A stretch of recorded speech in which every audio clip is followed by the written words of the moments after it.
Gendarmes, agents des douanes, lanceurs d'alerte ou encore simples citoyens, côte à côte comme pour symboliser une nouvelle approche. C'est sous le signe de la coalition et de l'implication que le Niger a commémoré ce vendredi la journée internationale de lutte contre la corruption. Une coopération nationale qui s'accorde par ailleurs avec le thème retenu cette année, Unissons-nous contre la corruption. La lutte contre la corruption devrait être l'affaire de tous.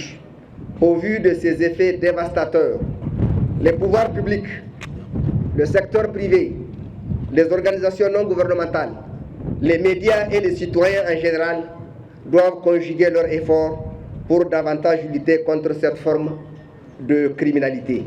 Érigé en priorité nationale, le Niger est pourtant perçu comme un mauvais élève dans sa lutte contre la corruption. Le pays compte pourtant plusieurs instruments de régulation, à l'instar de la Haute Autorité de lutte contre la corruption et les infractions assimilées. Un organe certes compétent, mais à l'autorité discutable selon cet acteur de la société civile.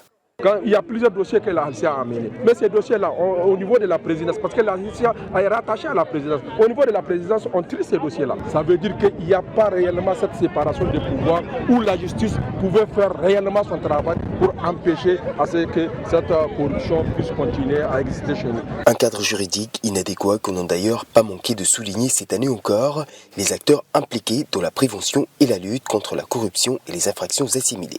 La lutte contre l'impunité constitue la pierre angulaire de la lutte contre la corruption. C'est pourquoi il nous paraît urgent de renforcer le mécanisme de traitement judiciaire des dossiers d'investigation sur la corruption et les infractions assimilées. En effet, la répression est un des outils essentiels.